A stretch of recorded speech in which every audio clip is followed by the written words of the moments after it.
자아가 존재하지 않는다는 주장은 과연 진실인가? 서양의 윗바사나 명상을 알리는 데 기여한 태국의 고승하잔 차 스님은 불교 사상 가운데 무아가 가장 이해하기 어렵다고 말했다. 무아 사상에 담긴 기본적인 생각은 자아가 어떤 의미에서 존재하지 않는다는 것이다. 아잔차는 무아를 이해하려면 직접 명상 수행을 해야 한다고 했다. 하지만 우리는 명상을 하지 않고도 또 머리가 터질까봐 걱정하지 않고도 무아의 의미를 미루어 짐작할 수는 있다. 다만 무아를 이해하는 데 성공한다고 장담하지는 못한다. 하지만 분명하게 이해하지 못하더라도 걱정 말라. 당신만 그런 건 아니니까. 어쨌든 아잔차 스님은 무아를 머리로 이해하기 어렵다는 점만을 강조한 것은 아니다. 스님의 의도는 불교의 핵심 사상을 명상 수행을 통해 실제 체험으로 이해해야 한다는 것이다.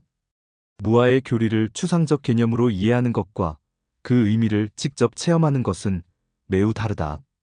만약 당신이 무아 사상을 머리로 이해하는 데서 나아가 더 행복하고 더 좋은 사람이 되는 실제적 목적을 가졌다면 더욱 그러하다.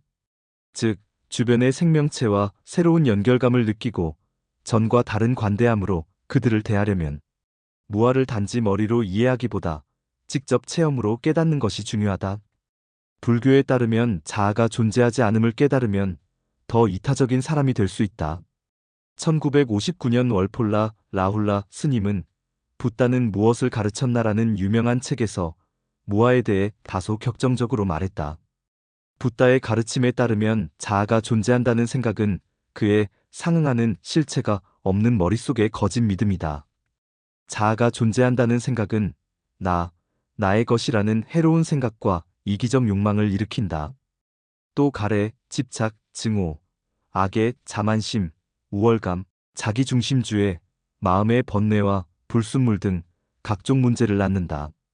자아가 존재한다는 생각은 개인적 갈등에서 국가 간 전쟁까지 세상 모든 문제의 근원이다. 요컨대 세상에 존재하는 모든 악의 근원을 거슬러 올라가면 거기에는 자아가 존재한다는 잘못된 견해가 자리 잡고 있다. 이렇게 말하고 보면 당신은 무아의 진실을 더 많은 사람이 깨달으면 좋겠다고 생각할 것이다. 그런데 문제가 있다. 온전한 무아 체험은 대개 명상을 아주 오래 한 사람에게나 가능하다는 사실이다. 세상에 많은 사람이 무아 체험을 해야만 세상을 구원할 수 있다면 우리는 아주 오랜 시간을 기다려야 할 것이다. 그러나 마냥 기다릴 수만은 없다. 우리는 어딘가에서 시작해야만 한다. 여기서 좋은 소식이 있다. 무아 체험을 반드시 성공 아니면 실패의 양자택일로 보지 않아도 좋다는 점이다. 즉 무아를 일정한 문턱을 넘어 마침내 자기 변화를 체험하거나 아니면 영원히 문턱에 이르지 못해 어떤 정신적 고향감도 느끼지 못하는 문제로 보지 않아도 된다. 이상하게 들리겠지만 아주 단출한 일상의 명상으로도 무아를 조금은 체험할 수 있다. 이렇게 시간이 흐르면 무아를 조금 더 체험할 수 있고 그 다음에는 누가 알겠는가? 당신이 무아를 완전히 체험해 지금과 전혀 다른 사람이 될지 말이다. 그러나 설령 무아를 완전히 체험하지 않는다 해도 중요하고 지속적인 정신적 향상을 이루는 일은 가능하다. 또 그 과정에서 당신 자신과 인류에게 이로움을 줄 수 있다. 그리고 아잔차가 말한 머리로 이해하기. 즉 무아를 추상적 개념으로 이해하는 방법도 명상의 향상에 도움이 된다고 본다.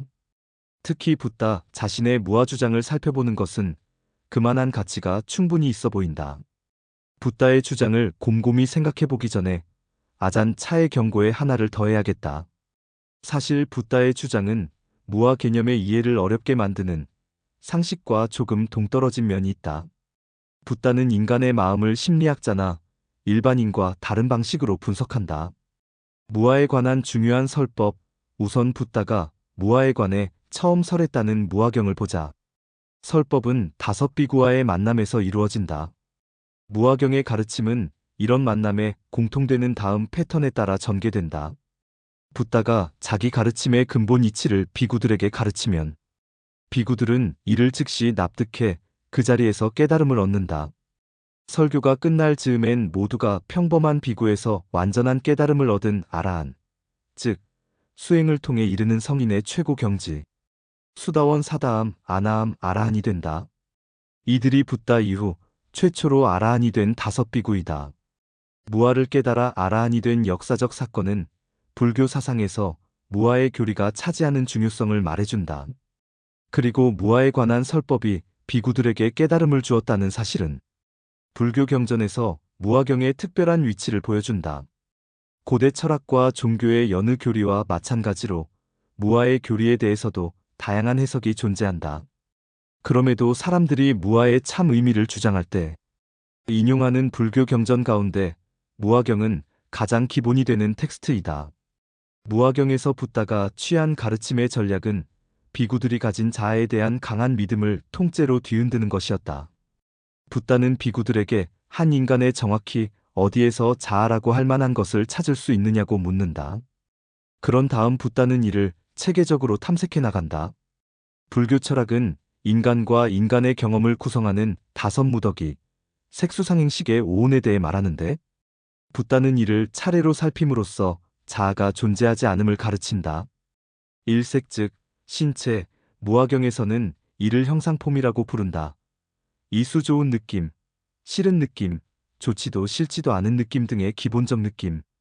삼상, 즉 인식 가능한 형상과 소리 등을 그것이라고 알아보는 정신기능. 사, 행 즉 정신적 형성물, 복잡한 감정, 생각, 성향, 습관, 의사결정 등을 아우르는 넓은 범주. 5. 식, 즉 의식 또는 자각, 위 네 무더기의 내용을 단지 아는 작용. 붓다는 5무더기를 열거한 뒤 이 가운데 과연 자아라고 할 만한 것이 있느냐고 묻는다. 다시 말해 5무더기 가운데 어느 것이 자아의 성질을 가졌느냐는 것이다. 그렇다면 여기서 이런 질문을 던질 수 있다. 즉 자아는 어떤 성질을 가졌는가? 근본적으로 붓다는 자아라는 말을 어떤 의미로 사용했을까? 아쉽게도 붓다는 자신이 사용한 용어의 의미를 정의하는데 충분한 시간을 들이지 않았다. 그렇지만 붓다의 무아 주장을 면밀히 살피면 붓다가 자아를 어떤 의미로 사용했는지 짐작할 수 있다. 즉 자아라고 할 만한 것이 존재한다면 붓다는 그것이 어떤 성질을 가졌다고 보았는지 대강 알 수 있다. 우선 붓다는 자아를 통제와 연결지어 설명했다. 예컨대 오온 가운데 육체를 뜻하는 색의 무더기에 관한 붓다의 설명을 보자. 만약 색이 자아라면 그리고 색이 고통을 일으키지 않는다면 색에 관하여 이렇게 말할 수 있어야 한다. 내 몸이 이렇게 되기를 혹은 내 몸이 이렇게 되지 않기를. 그러나 붓다는 우리 몸은 결국 고통을 겪게 되며 내 몸이 특정한 상태가 되기를 원한다고 해서 상황을 마법처럼 바꿀 수는 없다고 말한다. 이 점에서 몸을 구성하는 색은 우리가 통제할 수 있는 대상이 아니다. 따라서 색이 자아가 아니라는 주장은 사실과 일치한다고 붓다는 말한다. 내 몸이라고 해서 곧 나인 것은 아니라는 말이다. 그런 다음 나머지 네 무더기도 차례로 살핀다. 만약 느낌이 자아라면 고통을 일으키지 않을 것이다. 그리고 내 느낌이 이렇게 되기를, 이렇게 되지 않기를이라고 말함으로써 느낌을 마음대로 할 수 있어야 한다. 그러나 당연하게도 우리는 일반적으로 느낌을 통제하지 못한다. 불쾌한 느낌은 우리가 원치 않아도 계속 따라다닌다. 그러므로 붓다는 느낌도 자아가 아니라고 결론 짓는다. 나머지 상, 행, 식도 마찬가지다.